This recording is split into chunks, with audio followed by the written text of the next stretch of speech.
Interesting है, please focus. साथ साथ कुछ मत लिखना, सिर्फ सुनने पे ध्यान रखना, क्योंकि है बड़ा सिंपल बट बहुत सारी ट्रांजैक्शंस कराने वाला हूं मैं चाहता ये हूं कि मैं आपको एग्जांपल्स में ही इतने सारे जर्नल एंट्रीज करा दूं कि जब हम क्वेश्चन करने बैठे ना 70-80% क्वेश्चन हमें ऐसा हो कि हाँ ये एंट्री तो हम यहाँ कर चुके हैं, ये एंट्री तो हम वहां कर चुके हैं। तो क्वेश्चंस को मैं चाहता हूं कि जब तक हम पहुंचे हम ऑलमोस्ट काफी हद तक, काफी सारे तो नहीं बट काफी हद तक केसेस कवर कर चुके होंगे। तो अभी बड़ा ही इंटरेस्टिंग कॉन्सेप्ट कवर होने वाला है, बैंकिंग ट्रांजैक्शन। नंबर वेरीफाई करना चाहूंगा, हाँ 7-8। बैंकिंग ट्रांजैक्शंस, बैंक से रिलेटेड ट्रांजैक्शंस क्या क्या हो सकती हैं एक बिजनेस में। कुछ भी क्रिएट कर सकते हैं, खुद ही क्रिएट करिए। कह रहा पहले ट्रांजैक्शन क्या हो सकती है, हमने बिजनेस स्टार्ट करा और डायरेक्टली बैंक में पैसे डाले, होता ना, नया बिजनेस सेटअप किया तो बैंक अकाउंट क्रिएट करा। एक होता है कमेंस बिजनेस विद कैश, फिर नेक्स्ट ट्रांजैक्शन होती है cash deposited in the bank. तो ये दो ट्रांजैक्शन हुई। एक होता है commence business by depositing money in the bank, तो पैसे तो आए बिजनेस में बट कैश में आए या सीधा बैंक में आए? सीधा बैंक। सीधा बैंक में आए। आपने डायरेक्टली बैंक अकाउंट खोला, बिजनेस के पास कैश नहीं पड़ा हुआ, आपने बिजनेस स्टार्ट करने के लिए एक बैंक अकाउंट खोला। क्लियर है? Yes sir. तो बिजनेस में तो कैपिटल इंट्रोड्यूस हुई है या नहीं हुई है श्रुत? सर हुई है। करेक्ट, तो कैपिटल तो आई है बट वो कैश के फॉर्म में आई है या बैंक अकाउंट में आई है? Sir bank account. Correct, bank भी हमारा एक एसेट ही होता है। तो कमेंस बिजनेस विद कैश में हम करते हैं cash to capital, commenced business by opening a bank account में करते हैं bank account debited to capital. कोई डाउट? वाइब्रेट हो रहा है? No sir. Bank account debited to capital account. कितने पैसे डाले बिजनेस में? 5 lakh rupees. Bank account debit क्यों हुआ Vidur? Vidur bank account debit क्यों हुआ बेटा? ट्राई करना चाहोगे, पास करना चाहोगे?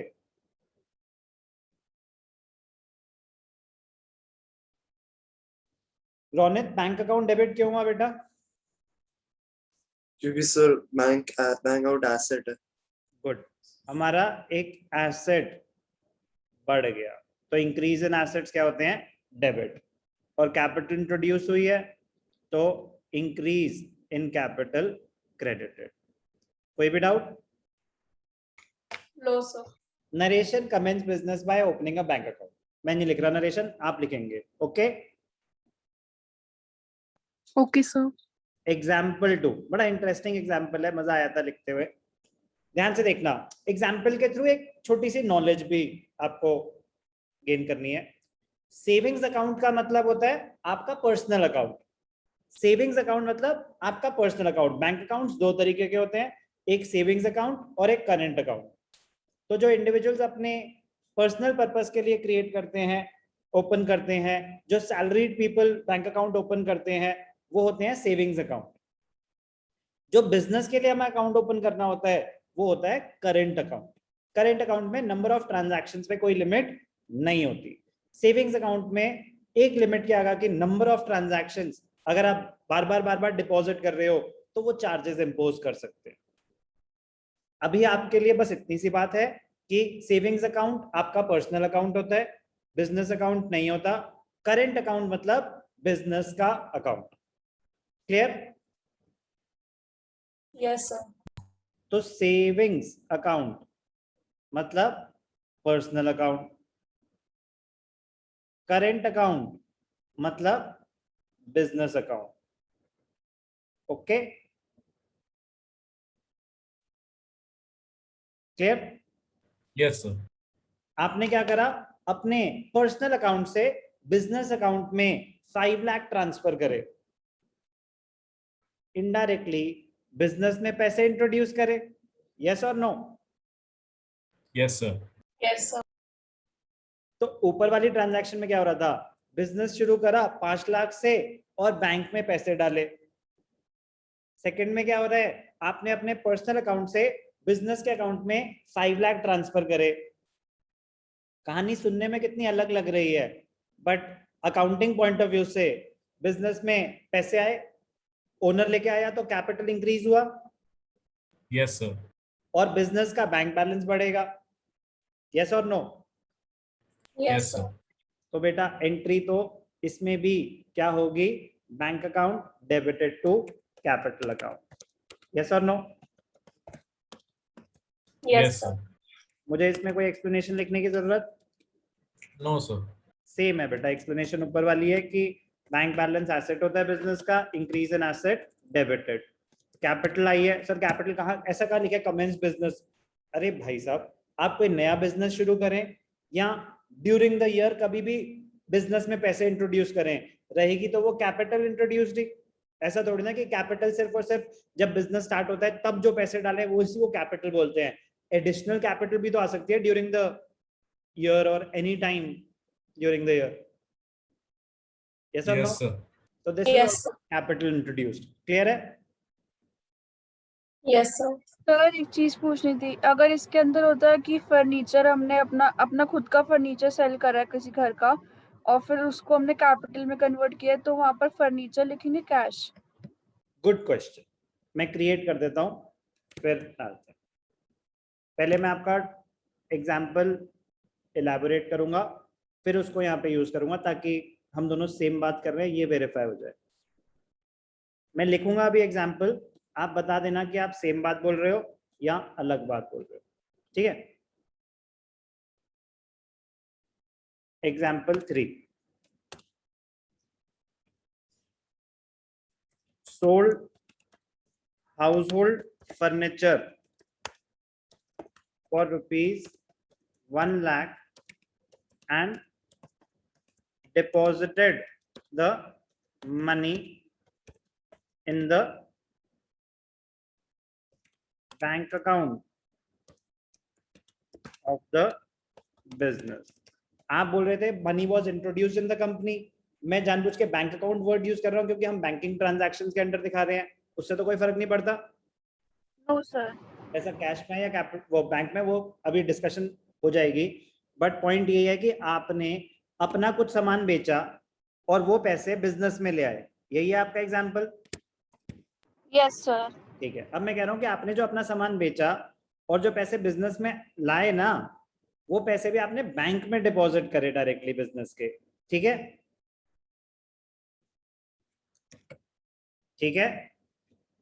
Yes sir. तो बेटा आप कहां से पैसे लाए? आपने अपना फर्नीचर बेचा या आपने अपनी गाड़ी बेची या आप घर से पैसे उठा के ले आए? बिजनेस में क्या हो रहा है? कैपिटल इंट्रोडक्शन हो रही है। बिजनेस में क्या हो रही है? Capital introduction. तो कैपिटल तो क्रेडिट होगा ही होगा। क्लियर है? Yes sir. अब अगर वो कैश के फॉर्म में आ रहे होते कि sold household furniture and introduce the money in the bank, introduce the money in the business, तो वो कैश टू कैपिटल हो रहा होता। अब है sold household furniture and the money was deposited in the bank account of the business या current account of the business, तो क्या होता? बैंक में चले जाते ज्यादा पैसा, तो एंट्री क्या होती? Bank to capital. क्लियर है आपका डाउट? Yes sir. जी, नंबरिंग बस हमें थोड़ा सा ध्यान देना है। एग्जांपल सर इसकी नरेशन में क्या लिखेंगे? Additional capital introduce? No no no, बस sold household furniture and introduce the money in the business, और sold household furniture and deposited the money in the firm's bank account. Question ही आपकी narration आपको बनाने में हेल्प करेगा। Clear? Yes sir. Narration is just an explanation of the transaction. तो वो तो जो क्वेश्चन है वही आपकी नरेशन है, उसका सिंप्लीफाइड वर्जन, ये नहीं कि उसी को कॉपी कर दो। Clear? Yes sir. Yes sir. आगे बढ़ेंगे। Cash deposited in the bank. अब ध्यान से देखना, लेवल धीरे धीरे धीरे धीरे ऊपर जाएगा, बहुत ऐसा कोई खास नहीं, बट बहुत marginal. Cash deposit in the bank, क्या मैंने ऐसा कुछ लिखा कि ओनर पैसे लेके आया बिजनेस में, No, sir. कुछ अमाउंट दे देते हैं बस आपके दिल रखने के लिए, उससे फर्क कोई नहीं पड़ने वाला। Cash deposit in the bank ₹50,000। तो मैं क्या बोल रहा हूं, ओनर कोई नए पैसे नहीं लेके आया। नए पैसे मतलब बिजनेस में कैश पड़ा हुआ था, वो आपने बैंक में डाल दिया। यही हो रहा है इस ट्रांजैक्शन में। Yes, Yes, sir. sir. आप कोई एडिशनल कैपिटल नहीं लाए हो, बिजनेस में पैसे पड़े हुए थे, आपने बैंक में डिपॉजिट कर दिए। Simple. Yes, sir. Bank balance बढ़ जाएगा या कम हो जाएगा कृषा? जब हम बैंक में पैसे डालेंगे तो बैंक बैलेंस बढ़ जाएगा। Increase in asset, debited credited? Debited. तो बैंक बैलेंस बढ़ा, डेबिटेड। बिजनेस से कैश चला गया, कैश पड़ा हुआ था बैंक में चला गया, तो जो मेरा अवेलेबल कैश बैलेंस है बढ़ जाएगा कम हो जाएगा? कम हो जाएगा। तो कैश बैलेंस कम हो जाएगा। डिक्रीज इन कैश, डेबिटेड या क्रेडिटेड? Credited. करेक्ट। तो जर्नल एंट्री क्या हुई? Bank account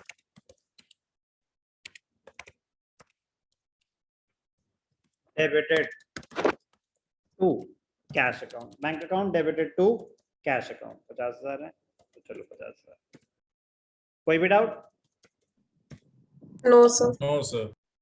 narration, cash deposited in the bank. Clear? Yes, sir. Everything under control, चल सकता हूँ आगे? सब कुछ समझ आ रहा है? बैंकिंग ट्रांजैक्शन में number 1 capital introduce, money deposit in the bank, transfer from saving account to company current account. Next, household furniture, आपने कुछ भी अपना सामान बेचा और बिजनेस के बैंक अकाउंट में पैसे डाल दिए, और cash deposit in the bank. Clear है अभी तक? चल सकते हैं आगे? Yes, sir. Yes, sir. चलो बेटा, आप थोड़ा सा मजा आएगा। विदुर, आप हो बेटा हमारे साथ? Yes, sir. आवाज आ रही है ना? Yes, sir. ठीक है। साम्या? Yes, sir. ठीक है। आप बताओ Samya, cash withdrawn from the bank for office use. Cash withdrawn from the bank for office use, क्या मैंने स्पेसिफाई करा कि कोई खर्चा हुआ है अभी? साम्या? यस सर, वो अभी खर्चा फर्नीचर वगैरह नहीं खरीदा है, पर बैंक में से विड्रॉल हुआ है। फर्नीचर वर्नीचर गॉन, वो नहीं। अभी इस ट्रांजैक्शन में मैंने बैंक से 50,000 रुपए विड्रॉ करे ऑफिस यूज के लिए, बट क्या अभी वो पैसे खर्च हुए हैं या बिजनेस में पड़े हुए हैं? सर बिजनेस में पड़े हुए हैं। Very good. ये अभी खर्च नहीं हुए, अभी आपने बस बैंक से पैसे विड्रॉ करे हैं, ऑफिस में पैसे आ गए। ऑफिस में कैश बैलेंस साम्या बढ़ जाएगा या कम हो जाएगा? सर बढ़ जाएगा। Very good. कैश का नेचर क्या होता है? Sir asset. Increase in asset, debited credited? Debited. तो एंट्री क्या हुई? Cash account debited. बैंक से पैसे विड्रॉ हुए, तो जब आप बैंक से पैसे विड्रॉ करेंगे आपका जो बैंक बैलेंस है वो बढ़ जाएगा या कम हो जाएगा? कम हो जाएगा। तो decrease in asset, debited credited? Credited. Cash account debited to bank account 50,000। Cash account debit क्यों किया?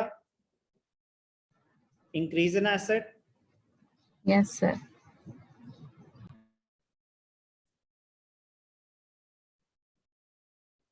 एसेट्स बढ़ रहे हैं तो इसलिए डेबिटेड।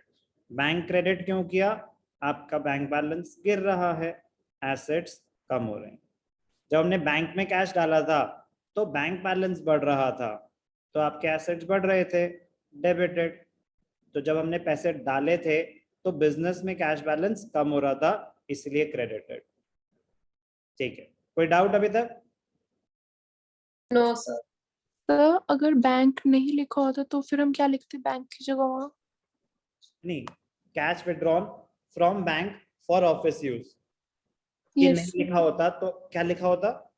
मतलब सर कैश विड्रॉन लिखा होता फॉर ऑफिस यूज, बस बैंक नहीं लिखा होता तो। No no no no no, cash withdrawal for office use. Yes sir. कहाँ से विड्रॉ करा? मतलब सर मतलब जो मनी इन हैंड था उससे शायद। वो तो इन हैंड है ही ना ऑलरेडी, यस सर। तो पहले ही पड़े हुए हैं आपके पास। अगर आपके पास ही पड़े हुए हैं तो कहीं से विड्रॉ ओके करने की वैसी ओके जरूरत नहीं थी। Okay sir okay sir. अगर लिखा है cash withdrawn for office use तो इम्प्लाइड है कि बैंक से ही होगा। बैंक वर्ड नहीं भी होता तो भी इम्प्लाइड होता, अदरवाइज बाकी तो आपका कैश बैलेंस आपके पास पड़ा ही हुआ है ना, वो कहीं से विड्रॉ करने की जरूरत नहीं। Okay sir. तो cash withdrawn from bank for office use तो अभी खर्चा नहीं हुआ है, अभी बस आपका बैलेंस क्रिएट हुआ है, तो cash account debited to bank account. Clear है? चल सकते हैं आगे। Yes sir. Next example, numbering ठीक है ना? ना ना हाँ, वो हमने एक एग्जाम्पल इंसर्ट किया था ना, इसलिए मेरे को मैंने नंबरिंग बाद में कंफ्यूजन ना हो। ये हमारे लिए हो जाएगा example 5। Example 6, cash withdrawn from bank for personal use. अब आपने बैंक से पैसे विड्रॉ करे बट अपने पर्सनल यूज के लिए, तो बैंक से पैसे विड्रॉ हुए, बिजनेस का बैंक बैलेंस बढ़ेगा या कम होगा?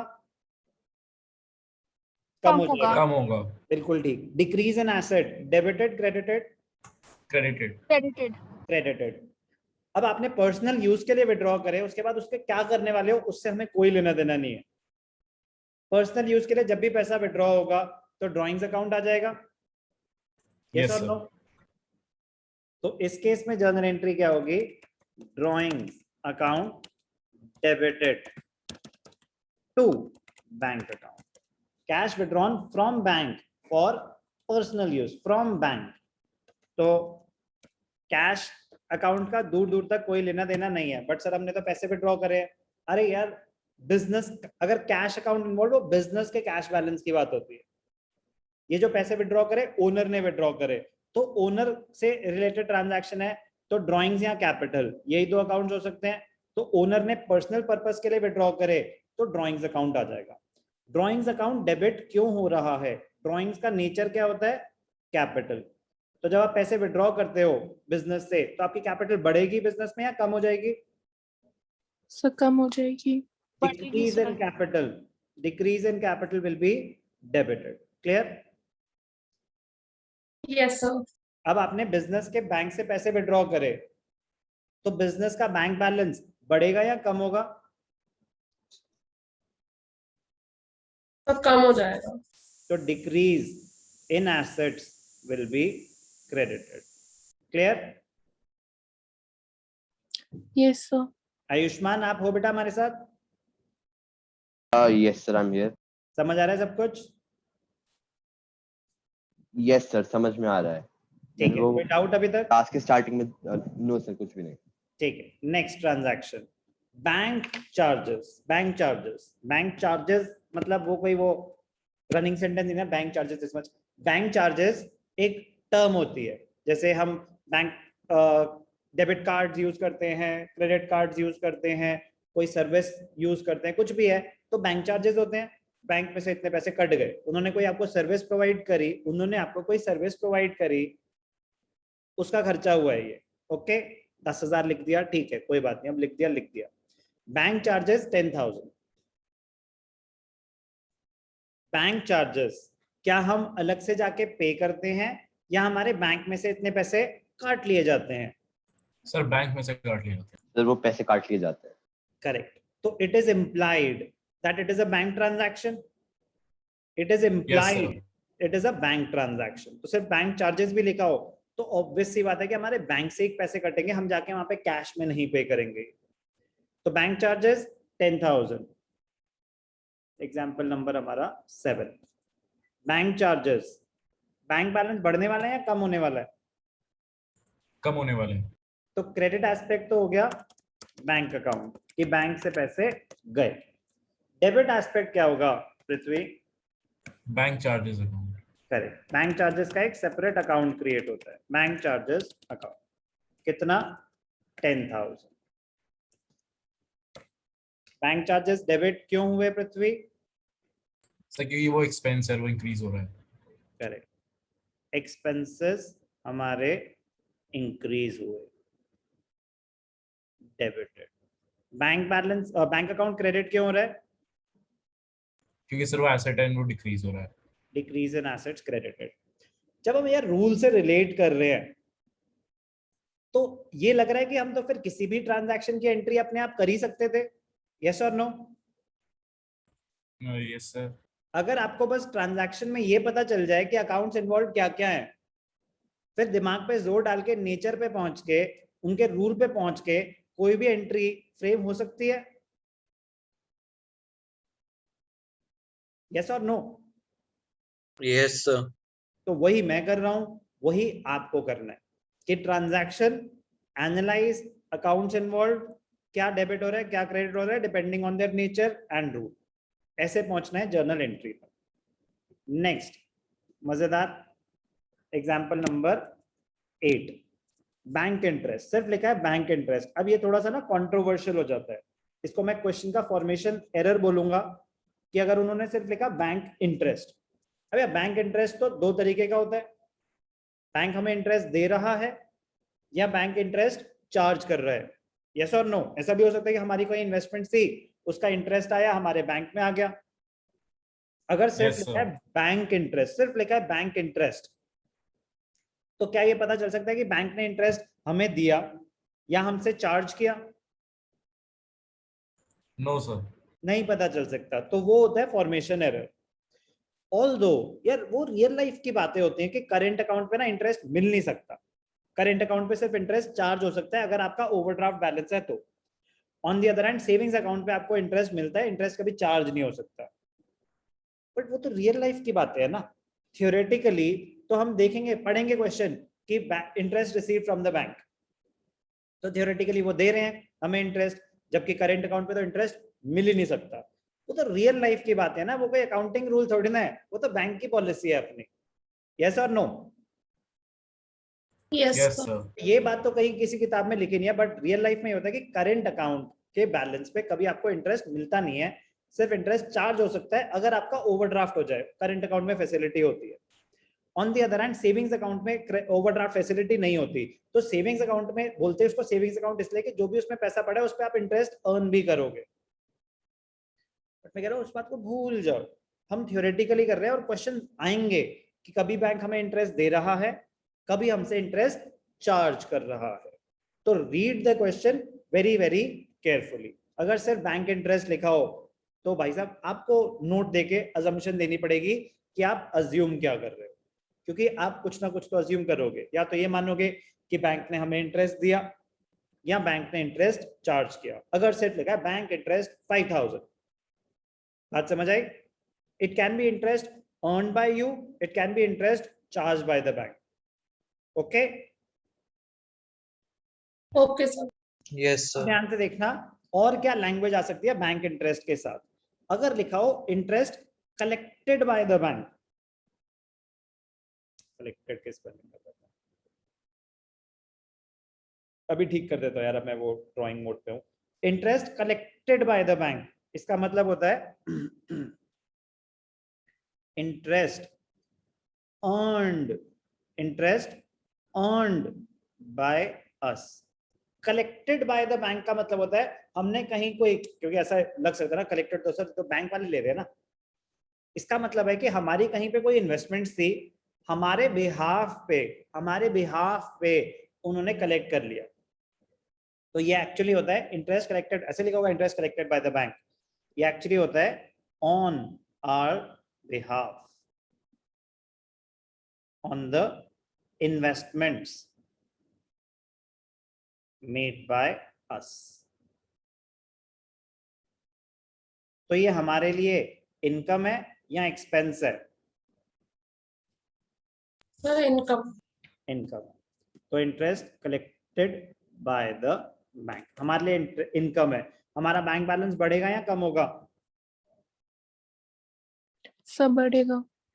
तो bank account increase in asset, bank account debited. Income है तो बैंक इंटरेस्ट का नेचर हो गया revenue. Increase in revenue, debited credited? Credited. Correct. तो लिखेंगे to interest received account. Bank account debited to interest received. Bank account debit क्यों हुआ? Increase in asset. आपके एसेट्स इंक्रीज हुए। यार ये बहुत ऑब्वियस सी बात है, तो कुछ बच्चों को लगता है कि हाँ ठीक है हमें पता है, हमें ये लिखने की जरूरत नहीं है। ऐसा मत करना यार प्लीज। जब आप नोट्स बना रहे हो ना, तो अगर मैं लिख रहा हूं तो आप भी लिखना प्लीज। जितनी बार लिखोगे उतना आपके दिमाग में वो चीज घुसती जाएगी और इतने परफेक्शन पे पहुंच जाओगे कि आप ट्रांजैक्शन रीड करोगे, जब तक ट्रांजैक्शन खत्म होगी ना आप एंट्री सोच चुके होगे कि क्या है, वो स्पीड हो जाएगी और गलत भी नहीं होगी। तो प्लीज लॉजिक के साथ बार बार लॉजिक रिपीट करना है। तो नोट्स बनाते वक्त यानी कि क्वेश्चन सॉल्व कर रहे हो तो भी ये सब लिख रहे हो, तो माइंड में ये सब चलता है। इंटरेस्ट रिसीव्ड क्रेडिट क्यों हुआ? आपका रेवेन्यू है, इंक्रीज इन रेवेन्यू क्रेडिटेड। कोई भी डाउट? No, sir. ठीक है, नेक्स्ट एग्जांपल, नंबरिंग ठीक है। Now interest charge by the bank, interest charge by the bank clearly mentioned है, तो आपका ये एक्सपेंस है या इनकम है?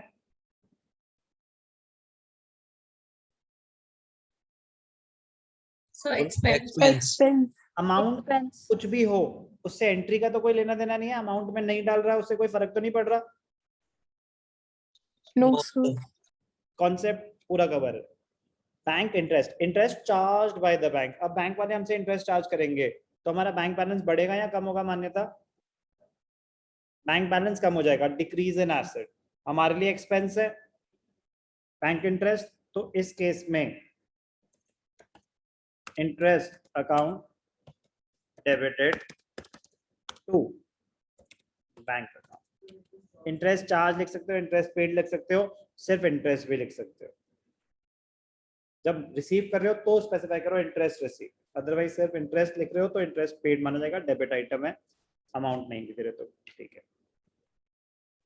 डेबिट क्यों किया इंटरेस्ट? आपके एक्सपेंसेस उतने से बढ़ गए, तो आप चार्ज बाय द बैंक, तो आपके एक्सपेंसेस बढ़ गए तो debit.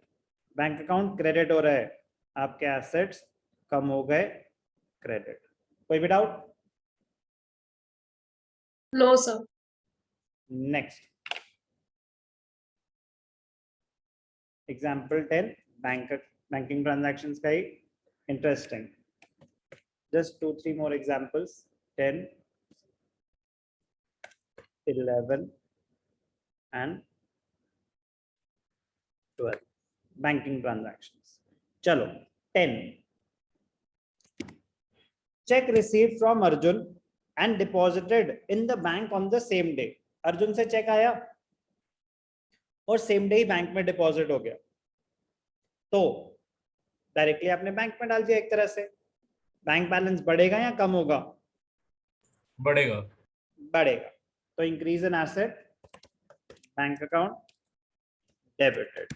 Check received from Arjun, तो मैंने उससे पैसे लेने होंगे, मैंने किसी से पैसे लेने होंगे, अर्जुन मेरा डेटर रहा होगा तभी पैसे दे रहा है। Yes, sir. sir. जब वो आपको पैसे दे देगा तो आपकी बुक्स में डेटर्स बढ़ जाएंगे या कम हो जाएंगे? Sir, कम हो जाएंगे। रिसीवेबल्स आपके कम हो जाएंगे क्योंकि उतने पैसे उसने दे दिए, तो decrease in debtors credited to Arjun.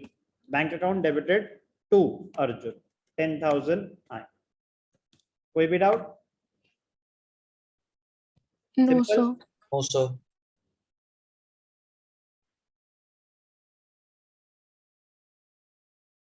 Bank account debited, तो बैंक अकाउंट डेबिट क्या हुआ? आपके एसेट्स बढ़ रहे हैं।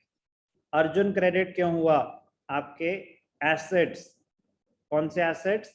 आपके रिसीवेबल्स, डेटर्स रिसीवेबल्स आपके कम हो रहे हैं, तो increase in asset debited, decrease in asset credited. कोई भी doubt? No, sir.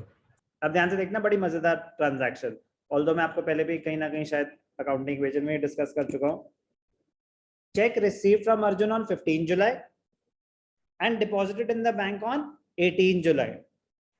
Check received not yet deposited in the bank. जब हमने रूल्स पढ़े थे, rules of debit and credit, तो कहीं ना कहीं आई थी ये बात, यस और नो? Yes, sir. मान लेते हैं कभी नहीं आई, क्योंकि काफी बच्चों के लिए वो कभी नहीं आई। तो हम 0 से शुरू करते हैं। कॉन्सेप्ट क्या है? If a cheque is received and is not deposited in the bank on the same day, दो डिफरेंट ट्रांजैक्शन हो गई। 15th को चेक आया, 18th को डिपॉजिट हुआ, यस और नो? Yes, sir. तो 15th को जब चेक आया तो अर्जुन ने तो पैसे दे दिए आपको। Yes, sir. अब आपने बैंक में नहीं डाले, वो आपकी हेडेक है, अर्जुन की हेडेक नहीं है। अर्जुन ने अपना अकाउंट क्लियर कर दिया, यस और नो? Yes, sir. लेकिन अगर आपने बैंक में डाले ही नहीं तो क्या आप अपना बैंक अकाउंट डेबिट, बैंक का इंक्रीज दिखा सकते हो बैंक बैलेंस का? अभी तो आपने No, बैंक में sir. डाले ही नहीं। No, sir. तो एक नया अकाउंट क्रिएट होता है। ध्यान से देखना, इंटरेस्टिंग पॉइंट है, नया अकाउंट क्रिएट होता है। क्या था बेटा अकाउंट का नाम Prithvi? Checks in hand. Very good. जुलाई 15th को ट्रांजैक्शन क्या होगी? Cheques in hand, cheques in hand account debited to Arjun. कितने का चेक आया? 10,000। चेक्स इन हैंड डेबिट क्यों हुआ? आपके एसेट्स बढ़ रहे हैं, यस और नो? Yes, sir.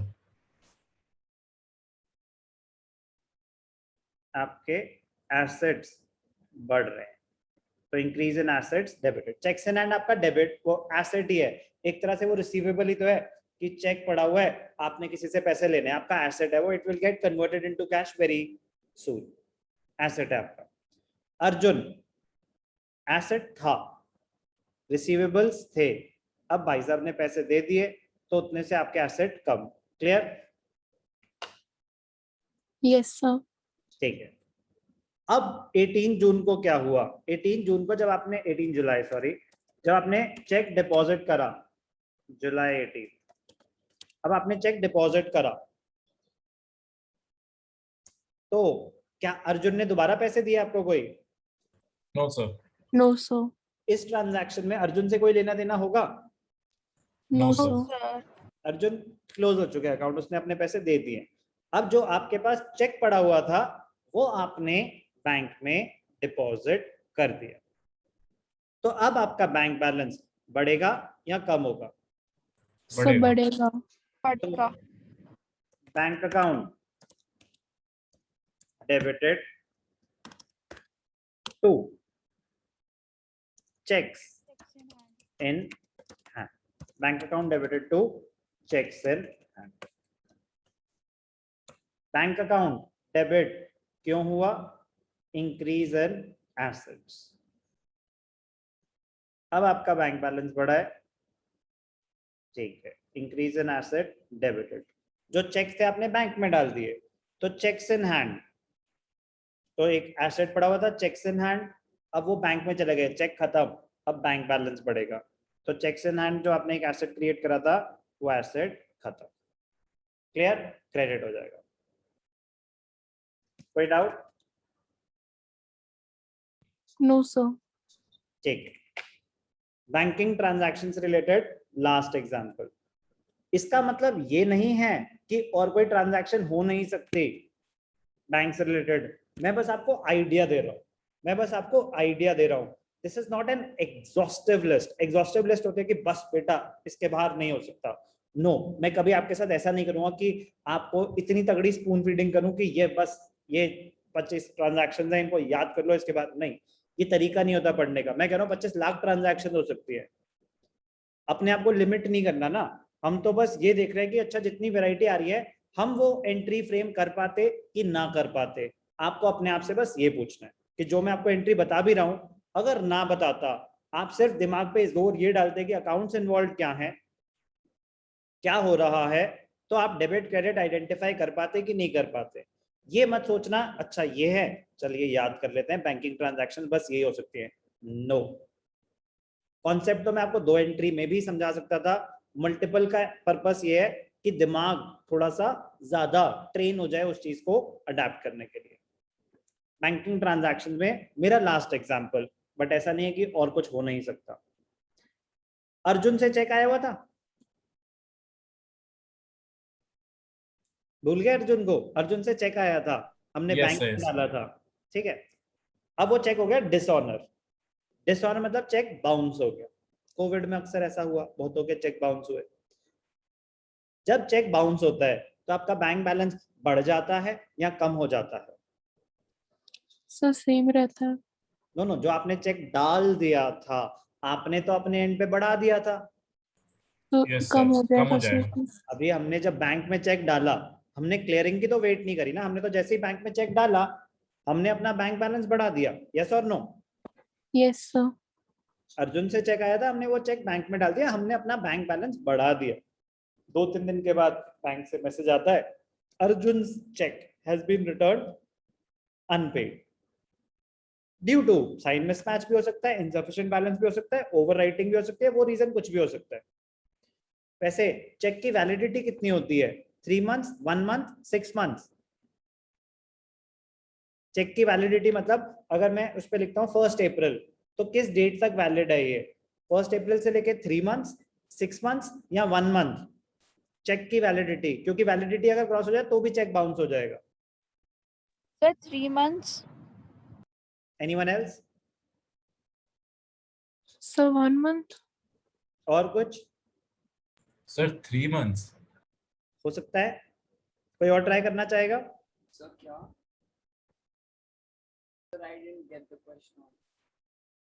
6th की month. वैलिडिटी श्रुत? इसमें जो डेट होती है उस पर होती है शायद।